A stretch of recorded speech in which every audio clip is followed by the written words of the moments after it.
Halo adik-adik, hari ini kita ketemu lagi di mata kuliah Telaah Kurikulum.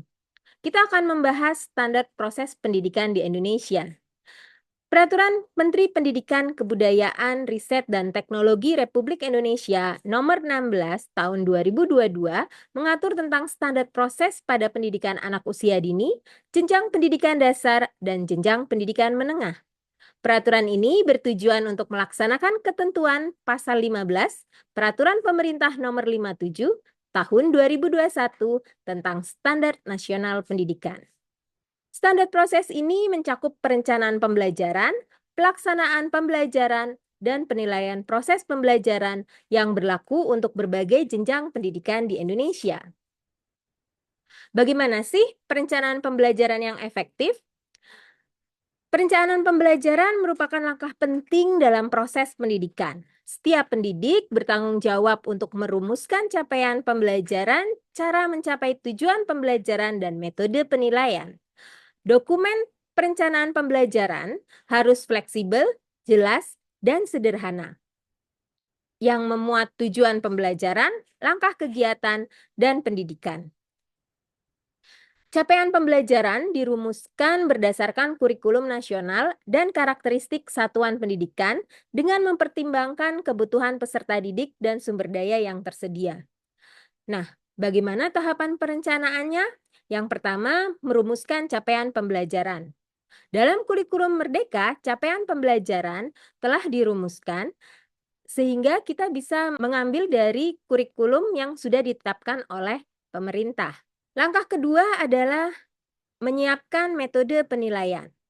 Di sini, pendidik menentukan cara menilai ketercapaian tujuan belajar. Langkah ketiga, merancang strategi pembelajaran. Bagaimana perencanaan pembelajaran yang efektif? Sebelum itu, kita harus tahu dulu apa itu perencanaan pembelajaran. Perencanaan pembelajaran merupakan langkah penting dalam proses pendidikan.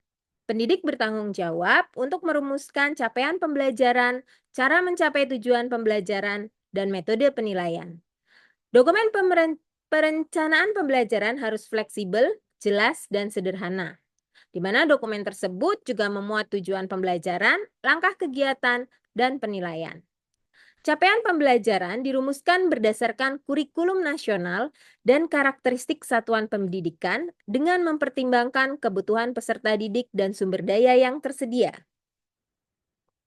Nah, adik-adik, berikut ini adalah perencanaan pembelajaran dalam kurikulum Merdeka yang juga diterapkan dalam pembelajaran IPA.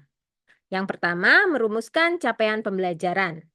Di sini menentukan kompetensi dan materi sesuai kurikulum dan karakteristik peserta didik, di mana dari capaian pembelajaran nanti akan ditentukan tujuan pembelajaran dan alur tujuan pembelajaran, atau biasa kita singkat ATP. Langkah kedua adalah menyiapkan metode penilaian.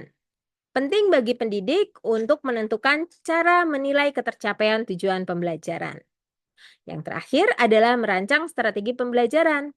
Di langkah ini, pendidik menyusun langkah-langkah dan kegiatan untuk mencapai tujuan pembelajaran. Kemudian, pelaksanaan pembelajaran seharusnya interaktif dan inspiratif. Interaktif di mana pembelajaran memfasilitasi interaksi dialogis dan kolaborasi antar peserta didik. Selain itu, pembelajaran juga menciptakan suasana yang memantik ide dan mendorong eksplorasi. Tidak lupa juga pembelajaran haruslah menyenangkan dengan menggunakan metode bervariasi dan mengakomodasi keberagaman di dalam kelas. Pembelajaran yang menantang dan memotivasi diantaranya merancang tugas sesuai dengan kemampuan dan tahapan peserta didik, sehingga tantangan yang digunakan dalam kelas tepat sesuai dengan peserta didiknya.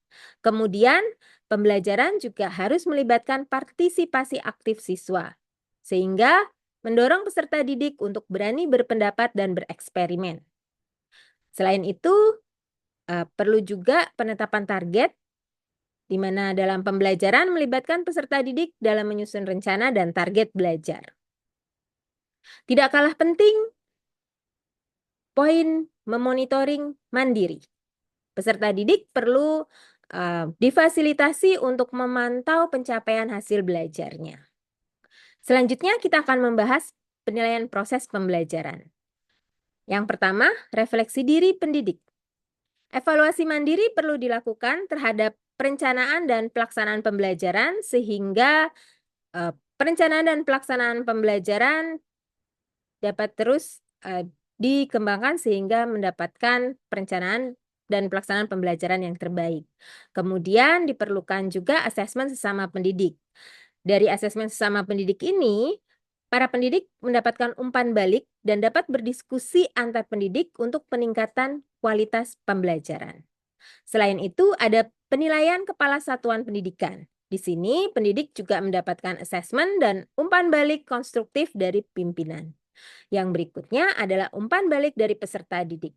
Refleksi dan penilaian dari perspektif peserta didik penting bagi pendidik sehingga dalam pembelajaran berikutnya dan perencanaan selanjutnya pendidik bisa meningkatkan kualitas pembelajaran. Baik adik-adik, itu sekilas tentang standar proses pendidikan. Nah, setelah ini silakan adik-adik berdiskusi bersama kelompok untuk membahas peraturan terkait standar proses di kurikulum Merdeka. Kemudian adik-adik bisa membuat PowerPoint untuk dipresentasikan hasil diskusi tersebut. Demikian dari saya. Terima kasih. Bye-bye.